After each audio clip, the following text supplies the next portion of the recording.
आपकी कोई पार्टी नहीं है, आप राष्ट्रीय पार्टी से नहीं हैं, आप तो बिक जाएंगे और आपका ज़मानत रद्द हो जाएगा, ज़मानत जब्त कर लिया जाएगा। हमने कहा कि ठीक है, हमारा ज़मानत जब्त हो जाने दीजिए, मैं चुनाव लड़ूंगा। मैं स्नातक न होते हुए भी मैं स्नातक का चुनाव लड़ सकता हूं कि भाई ब्राह्मणों और इनका विद्यालय अधिक है, इसलिए आप प्रबंधकी कोटा बंद कर दिए। आप कहीं किसी को रहने दे रहे हैं? नमस्कार, दर्पण न्यूज नेटवर्क के खास एपिसोड सत्ता गणित में आप सभी दर्शकों का स्वागत है। हमारे साथ मौजूद हैं पंडित सत्यमणि शुक्ला जी। सत्यमणि शुक्ला जी का मैं संक्षिप्त परिचय दे दूं। आप भारतीय युवा जागरण महासभा के राष्ट्रीय अध्यक्ष हैं, पेशे से ये शिक्षक हैं। आपसे हम बात करेंगे कि इस समय का जो परिवेश है, शिक्षा जगत में रहते हुए किन चीज़ों को आप महसूस कर रहे हैं, क्या कमियां हैं, और इस पे हम बात करेंगे, आगे आपसे ही जानेंगे। पहले तो बहुत बहुत धन्यवाद आपका मिश्रा जी कि आपने अपने दर्पण न्यूज़ पे हमें आमंत्रित किया, उसके लिए सादर आभार। जैसा कि मैं एमएलसी का चुनाव लड़ रहा हूं और मैं स्वयं ही एक शिक्षक हूं, मैंने एमपीएड किया और मैंने ये देखा कि एमपीएड करने के बाद मुझे रोज़गार नहीं मिला। मैं सारा प्रक्रिया करने के बाद सरकार द्वारा 32,022 सीट निकली हुई थी, लेकिन उस मुद्दे को अखिलेश के समय में जो सपा का सरकार था उसमें ये वैकेंसी निकली थी, लेकिन जब सत्ता परिवर्तन हुआ तो योगी जी ने इस वैकेंसी को रोक दिया। हम लोग बीपीएड के बाद एमपीएड किए। उसके बाद सुप्रीम कोर्ट से भी हम लोगों ने विवेचना के लिए मांगा गया, उसमें भी हम लोग विजयी हुए थे, लेकिन विवेचना के नाम पे योगी जी ने उस भर्ती को निरस्त ही कर दिया। हमारा कहना ये है कि शिक्षक जो है, शिक्षक एक मूल अधिकारों के लिए लड़ाई लड़ता है। अपने मूल अधिकार, हमारा जो नैतिक चीज़ें हैं, हमारा मौलिक जो अधिकार है वो हमें नहीं मिलता है।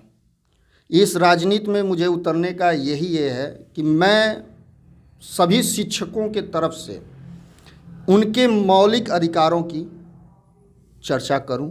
और जैसे पढ़ना मेरा मौलिक अधिकार है, सरकार ने कहा कि आप पढ़ो, आपका मौलिक अधिकार है, तो हमें नौकरी भी पाना एक मौलिक अधिकार में होना चाहिए।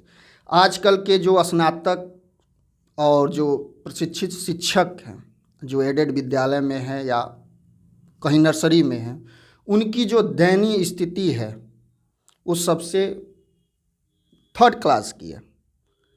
बेचारे शिक्षित होते हुए भी उनसे अच्छा तो कोई मजदूर लेबर वर्क जो करते हैं उनकी तनख्वाह होगी, जो वो सब 600, 700, 1,000 तक पाते हैं एक दिन का, लेकिन शिक्षक एक दिन का वो भी नहीं पाता है। क्योंकि वो शिक्षित है, वो गर्रे माटी का काम नहीं कर सकता, ईंट नहीं ढो सकता, क्योंकि उसके साथ लेबल लगा हुआ है शिक्षक का कि वो प्रशिक्षित है और ये काम नहीं कर सकता। दोनों तरफ से विडंबना है कि वो मजबूरीवश किसी प्राइवेट स्कूल में पढ़ाए या एडेड विद्यालय में पढ़ाए और अपना शोषण कराए। मेन मुद्दा ये है कि हमें राजनीति में आने का, तो हम शिक्षकों के अधिकार की लड़ाई के लिए और स्वयं जो अपने ऊपर मेरा स्वयं का दर्द था उसको दूर करने के लिए मैं इस क्षेत्र में उतरा हूँ। जैसे कि कुछ दर्द आप बता दीजिए। जैसे दर्द, अभी एमएलसी साहब जो प्रेजेंट टाइम में एमएलसी साहब हैं, अगर उन्होंने कुछ किया होता तो ये चीज़ें हम लोगों के नहीं होती कि हम इस लाइन में उतरे हैं। अच्छा, अपने अधिकारों को लेके एमएलसी साहब तक आप पहुँचे कभी कि नहीं? देखिए, अभी 2-4 दिन पहले की एक घटना है। मैंने अपना वोटर निर्वाचन कार्यालय में वोटर लिस्ट के लिए मैं गया था। अचानक से एमएलसी साहब बैठे हुए थे, तो मैं भी गया। मैंने कहा वो रामलाल यादव कोई हैं वहाँ के बाबू, तो मैंने कहा आप ज़रा उसका हमको प्रमाणित प्रतिलिपि चाहिए। तो उन्होंने कहा आप कैसे चुनाव लड़ सकते हैं। मैंने कहा मैं क्यों नहीं चुनाव लड़। एमएलसी साहब, एमएलसी साहब, आपकी कोई पार्टी नहीं है, आप राष्ट्रीय पार्टी से नहीं हैं, आप तो बिक जाएंगे और आपका जमानत रद्द हो जाएगा, जमानत जब्त कर लिया जाएगा। हमने कहा कि ठीक है, हमारा जमानत जब्त हो जाने दीजिए, मैं चुनाव लड़ूंगा। मैं स्नातक न होते हुए भी मैं स्नातक का चुनाव लड़ सकता हूँ। ये कोई संविधान में ऐसा नहीं है कि मैं चुनाव नहीं लड़ सकता। मैं राष्ट्रपति का भी चुनाव लड़ सकता हूँ अगर हमारे अंदर उतनी काबिलियत है तो। एमएलसी साहब बोल रहे हैं कि देखिए, सदन में मूक बहिर ब्राह्मणों को जनता स्वीकार नहीं करेगी। योगी जी की जो छवि है उसके बाद किसी की छवि है तो वो मेरी है। मैंने कहा ठीक है सर, आपकी छवि है, अच्छी बात है, लेकिन 6 साल में आपने शिक्षकों के लिए क्या किया, स्नातकों के लिए क्या किया? जितने भी एडेड विद्यालय हैं उनके शिक्षकों का मानदेय कभी बढ़ा? 6 साल आप एमएलसी रहें, किसी भी विद्यालय का आप बताइए, किसी भी शिक्षक का आप बताइए कि आप उनका मानदेय बढ़वाएं। या जितने ये शिक्षा मित्र थे, शिक्षा मित्र आपने कहा कि ठीक है उनको परमानेंट करेंगे। सरकार बोली, आपकी ही सरकार है, सरकार ने बोला कि उनको परमानेंट करेंगे। परमानेंट के नाम पे टेट, सुपर टेट, पेट, क्या क्या चीज़ें झेलनी पड़ी। आज भी 70% जो शिक्षा मित्र हैं वो मानदेय पे चल रहे हैं। शिक्षक होते हुए भी उनका शोषण हो रहा है, वो प्रशिक्षित होते हुए भी उनका शोषण हो रहा है। ये क्यों हो रहा है? आप 6 साल थे, कुछ जियो उनके लिए भी लाए होते, उनका मानदेय बढ़ा होता। अखिलेश के सरकार में ये चीज़ें बढ़ी हुई थी, आपकी सरकार आई, चीज़ें कम हो गई। एक शिक्षक कहाँ जाए? वो लेबर का काम कर नहीं सकता, रेड़ी कुमचा लगा नहीं सकता। आपका तो सीधे सीधे आरोप ये है कि सरकार शिक्षकों के प्रति कोई पहल नहीं कर रही है। कोई नहीं, शिक्षकों को लेके शिक्षित होना ही सबसे बड़ा जुर्म है। शिक्षित होना ही सबसे बड़ा जुर्म है। अगर मैं शिक्षित नहीं होता तो मैं भी कहीं लेबर का कार्य करता, मैं भी रोज का 1000 रुपये कमा के घर जाता। मोदी जी तो कह रहे हैं आत्मनिर्भर बनिए, अपना खुद का व्यवसाय कीजिए, या अपने कुछ कोचिंग डालिए, अपने कुछ पढ़ाइए, अपना स्वतः कुछ कीजिए। आत्मनिर्भर बनने के लिए तो भी तो पैसे चाहिए हमें। शिक्षा के साथ साथ आप रोजगार को, आप कह तो रहे हैं कि रोजगार आप स्वयं करिए, तो उसके लिए भी तो एक क्राइटेरिया होनी चाहिए। आपका एक जियो होना चाहिए कि जितने शिक्षित हैं या अशिक्षित हैं आप उन पर लाइसेंस, उसके बाद आप कहेंगे कि ये चीज़ें वैध नहीं हैं, ये चीज़ें अवैध तरीके से चलाई जा रही हैं। अच्छा, एमएलसी चुनाव की बात करें तो अगर मान लीजिए सत्यमणि शुक्ला जी एमएलसी बन जाते हैं तो आप क्या करेंगे? देखिए, सबसे पहले तो प्रमुख आपका दायित्व क्या होगा? मैं शिक्षकों और स्नातकों के लिए ही मैं चुनाव लड़ रहा हूँ, क्योंकि खुद का मेरा दर्द है। शिक्षकों को लेके, शिक्षित लोगों के लिए ये मेरा एक दर्द है। मैं उस दर्द को लेके समाज में और अपने इस गोरखपुर अयोध्या निर्वाचन क्षेत्र में चुनाव के लिए उतरा हूँ। क्यों? क्योंकि जो जितने शिक्षक हैं वे बेचारे जितना अधिक शोषण के शिकार हैं उतना कोई नहीं है। और ख़ास करके मिडिल वर्ग वाले, मिडिल वर्ग में सबको ये रहता, आप डिग्री, आप मौलिक अधिकार में देते हैं कि आप पढ़ो, आपका मौलिक अधिकार है पढ़ना। 3 लाख 4 लाख की मैं डिग्री ले लेता हूँ, लेकिन आपने कभी ऐसा मौलिक अधिकार नहीं हम लोगों को दिया कि आप पढ़ने के बाद इतने इजबल हो जाइए कि हमें नौकरी मिल जाए। मैं ये बताइए, मैं अगर पढ़ के ठेला कुमचा या स्वरोजगार करता हूँ तो हमें पढ़ने की ज़रूरत क्या है? मैं वैसे भी तो कर सकता हूँ। हम 8 पास 10 पास, तब भी तो हमें भाई जोड़ घटाना आना चाहिए, बिजनेस करने आना चाहिए, तो वो चीज़ें तो मैं कभी भी कर सकता हूँ। आप अगर मोदी जी की बात कर रहे हैं तो स्वरोजगार के लिए एजुकेशन की ज़रूरत नहीं है। बहुत ऐसे स्वरोजगार हैं जो बिना एजुकेशन के चलते हैं, लेकिन शिक्षित होने के बाद आप अगर कहें कि मैं पकौड़ी बेचूं मैं करनी उठा के बेलचा चलाऊं, मैं ठेला चलाऊं, ये स्वरोजगार नहीं। आप एक स्तर दीजिए, आप मार्केट में एक स्तर शिक्षकों के लिए दीजिए कि ये रोजगार शिक्षक के लिए है। एक हमें प्रतिष्ठा मिले, कि हमें सम्मान मिले कि मैं एक शिक्षक हूँ और मैं ये कार्य करता हूँ, जो हमको उस नज़र से देखा जाए, ताकि हमारा जो दर्द है, पढ़े लिखे का जो दर्द है, वो गलत ना हो। इन सभी चीज़ों को मैं लेके आया हूँ।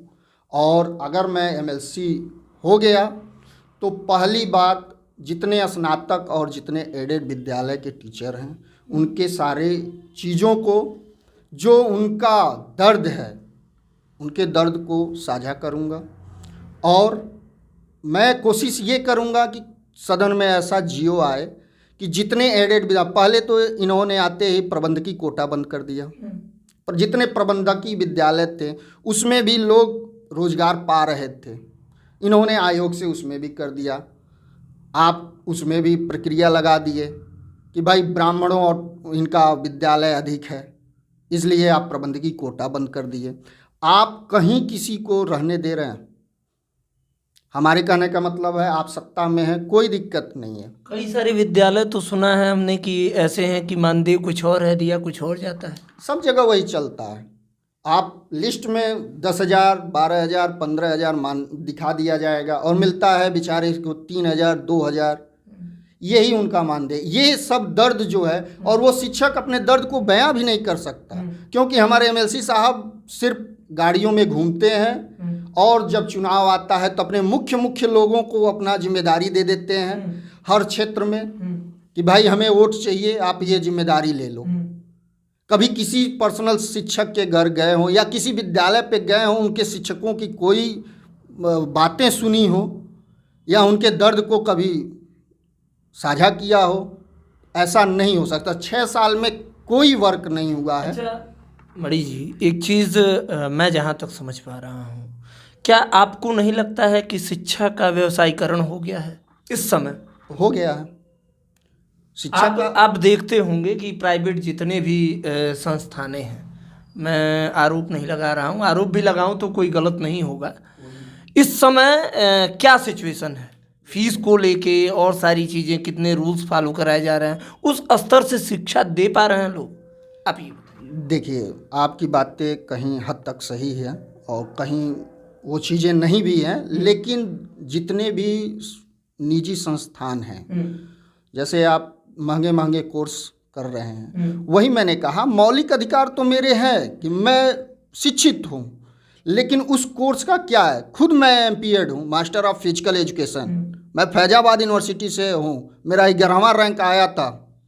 मैं एंट्रेंस एग्ज़ाम में मेरा 11वां रैंक है फैजाबाद यूनिवर्सिटी में। फिर भी मैं आज बेरोज़गार हूँ। मैं अपना स्वयं का बिजनेस किया, लेकिन शिक्षा वर्ग में ही किया। लेकिन हमारे जैसे मेरे जो मित्र हैं, मेरे भाई जो हैं, जो स्नातक हैं, उन्होंने ये चीज़ें नहीं। हमारे पास साधन था, हमने अपना विद्यालय डाल लिया, हमारा विद्यालय चलता है। तो ये चीज़ें हम कहीं हद तक उसको कम कर लिए, लेकिन जो गैपिंग है बेरोज़गारी का, वो बेरोज़गारी का गैपिंग ऐसे दूर नहीं होगा। आप शिक्षा को तो महत्व देते हैं, तो वैसे ही नौकरी को भी महत्व दीजिए। आपके पास कोई ऐसा प्लान सत्यमणि जी कि उसे कुछ कम किया जा सके कुछ हद तक? देखिए, कोई अगर आप शिक्षा के लिए आप तत्पर हैं, सारे जितने आप संसाधन दे रहे हैं सरकारी विद्यालयों को, वो चीज़ें ठीक है, बहुत अच्छी है। कुछ चीज़ें बहुत अच्छी बदली भी हैं, सरकार के आने से ये चीज़ें बदली भी हैं। लेकिन शिक्षा को लेके हमारे कहने का मतलब है कि कोई आप एक जियो लेके आए कि जितने बच्चे, अब आपने ये कर दिया, अभी तक तो टेट था, फिर सुपर टेट हुआ, फिर पेट का एग्ज़ाम हुआ, अब देखिए आगे कौन सा एग्ज़ाम होता है। ये सब प्रक्रिया होने के बाद फिर भी ये भर्ती जो निकालते हैं सीधे कोर्ट में चली जाती है। नहीं सर, आपके द्वारा कोई ऐसी प्लान है जो आप साझा करें? मेरे द्वारा प्लान ये चीज़ें हैं कि मान लीजिए, अगर सरकार से मेरा यही है कि आप एक लचीलापन ले आइए।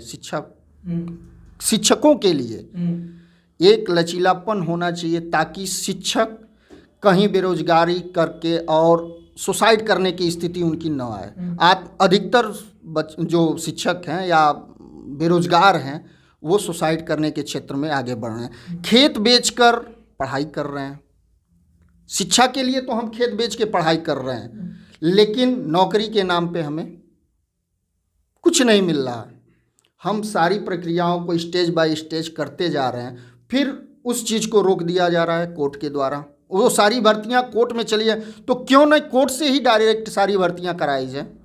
आप सरकार अगर विफल हो रही है या इतनी प्रक्रियाएं कर रही हैं फिर भी चीज़ें कोर्ट में चली जा रही हैं, तो आप डायरेक्ट बोल दीजिए कि कोर्ट द्वारा ही सारी भर्तियां हों, कोर्ट जैसा चाहेगा वैसा करेगा। आप भाई इजबल जितने हैं शिक्षक या स्टूडेंट या जो भी हैं तभी आप नियुक्ति करते हैं, तो वो नियुक्ति करने के बाद सारी प्रक्रिया करने के बाद ये सारी भर्तियां कोर्ट में क्यों चली जाती हैं। हमारे कहने का ये मतलब है, मैं अपने नज़रिए से देखना चाह रहा हूँ कि सरकार से यही निवेदन है कि आप इस क्षेत्र में शिक्षकों को दर्द को समझ के अपने जो भी जियो निकाला है उसमें लचीलापन लाइए, ताकि जो शिक्षित वर्ग हैं आपने मानदेय पे रखना है आप रखें। कुछ जगह मानदेय से हटा भी दिए गए, लेकिन अभी जैसे 32,022 का मैंने बात किया बीपीएड संघ बीपीएड का 32,022 बेरोजगार अभी घूम रहे हैं। इस अपने उत्तर प्रदेश में जितने विद्यालय थे उनकी पूरी सीट निकली हुई थी, 32,022 सीट बीपीएड की निकली थी 7,000 रुपये में मानदेय पे। कम से कम 7,000 रुपये तो उस व्यक्ति को आता, वो बेरोजगार से उसका नाम तो हट जाता कि मैं बेरोजगार है, वो रोजगार है। कुछ तो चीज़ें वो अपने बाल बच्चों से कहता। एक तो हम लोग ओवर एज हो गए, आप आरक्षण देते हैं उसमें भी ओवर एज सब लोग हो जा रहे हैं। भर्ती निकलती नहीं है शिक्षकों के लिए, निकलती भी है तो कोर्ट में चली जाती है। तो ये प्रक्रिया आपको बदलनी पड़ेगी। अच्छा मणि जी, स्नातक निर्वाचन चुनाव को आप एक वोटर के रूप में कैसे आप देखते हैं इस चुनाव को? देखिए, मैं अपने अधिकार का कहीं भी मतदान कर सकता हूं और मेरा अधिकार है, तो मैं स्वयं स्नातक चुनाव में खड़ा हुआ हूं। तो मैं स्नातकों के लिए सिंपल सी बात है कि जो भी शिक्षित वर्ग है, स्नातक वही है जो शिक्षित है, वैसे तो कोई स्नातक होगा नहीं। तो जो शिक्षित वर्ग है उस अगर कहीं वो जुड़ा है विद्यालय से या एडेड विद्यालय से, तो उनका एक मानदेय तय हो कि मैं 2,000, 4,000, 10,000 सरकार के द्वारा मिलेगी और उनके अकाउंट में जाए। सब चीज़ आपने ऑनलाइन कर दिया है तो वो भी अकाउंट में सरकार के द्वारा, जैसे आप आयोग वाले टीचरों को देते हैं वैसे मानदेय वाले जो एडेड विद्यालय हैं और जो प्रबंधकीय विद्यालय हैं उनको आप जितने टीचर हैं उनको उनके अकाउंट में बैलेंस जाना चाहिए। पेपर में खाना पूर्ति न हो, कहने का था। हाँ, पेपर में वो चीज़ें निकली। कोरोना काल में कितने शिक्षक, कितने विद्यालय बंद हो गए, शिक्षक कितने सुसाइड कर लिए, कितनों ने तो अपना स्वयं का लज्जित हो के ठेला लगाना शुरू कर दिया। फेरी का काम कितने टीचरों ने करना शुरू कर दिया, लेकिन सरकार की वो चीज़ें उन पर ध्यान नहीं गया। तो हमारे कहने का मतलब है कि मैं अगर इस चीज़ को देखता हूँ तो यही नज़रिया बदलना है कि कोई भी शिक्षक या स्नातक बेरोजगार न रहे, और अगर रोजगार उनको मिलता है तो एक सम्मानजनक मिले। ये भी नहीं है कि आप रोजगार दे रहे हैं तो सिर्फ खाना पूर्ति ही हो, हमने दे दिया लिस्ट में 10,000, 20,000 मिल रहे हैं और उनको जा रहा है 2,000, 4,000। ये चीज़ें ना हो। अगर आप मानदेय दे रहे हैं तो उनके डायरेक्ट अकाउंट में जाए, जितने भी शिक्षक हैं या स्नातक हैं। हमने कई आंदोलन भी किए, जिसमें सबसे पहला आंदोलन मेरा बीपीएड संघ को लेके था। हम लोगों की परीक्षा रद्द कर दी गई थी, लेकिन हम लोग हाई कोर्ट से उसको कराया गया और सबसे मुख्य रोल मेरे द्वारा ही रीट दाखिल की गई, मेरे द्वारा ही वहाँ रीट दाखिल की गए। उसके अलावा भी मेरा कई आंदोलन चलता था SC ST को लेके। हम लोगों ने दीवानी कचहरी में भी कई आंदोलन किए हुए हैं, अन्य जगहों पे भी हमने SC/ST को लेके, क्योंकि SC/ST का मतलब ये है और आरक्षण का मतलब ये है कि मान लीजिए 2 दूना 4 मैं आपको भी पढ़ाऊँगा और अन्य कास्ट के लोगों को भी 2 दूना 4 ही मैं पढ़ाऊँगा। मैं शिक्षक हूँ, मैं ये नहीं है कि 2 दूना 5 अन्य कास्ट को पढ़ाऊँगा और 2 दूना 4 सवर्ण को पढ़ाऊँगा। तो आरक्षण व्यावसायिक रूप में होनी चाहिए, न कि जातिगत। इसके विरोध में हम लोगों ने कई आंदोलन किए और सफल भी रहा कई आंदोलन। आज तो कई जगह नोटा चल रहा है, कई जगह आरक्षण विरोधी मोर्चाएं खुली हुई हैं। तो ये सारी प्रक्रिया हम लोगों ने किया था। तो आप थे सत्यमणि शुक्ला जी, जो कि हमारे सारे प्रश्नों का बेबाकी के साथ जवाब दिए। सबका उत्तर अपने लहजे में एक तरह से कहें तो अपने अंदर की पीड़ा को इस तरीके से उठाने का प्रयास किए जो एक पीड़ित व्यक्ति कहें, समुदाय कहें, जिसे आप मान लें, वो अपने आप को रखते हैं, प्रेजेंट करते हैं। वैसे ही सत्यमणि शुक्ला जी हमारे सारे प्रश्नों का जवाब दिए और बहुत बहुत धन्यवाद है सर आपका। बहुत बहुत आभार, आपके द्वारा हमें यहाँ आमंत्रित किया गया और मैंने अपना बात आपके न्यूज़ चैनल पे रखा। सादर आभार।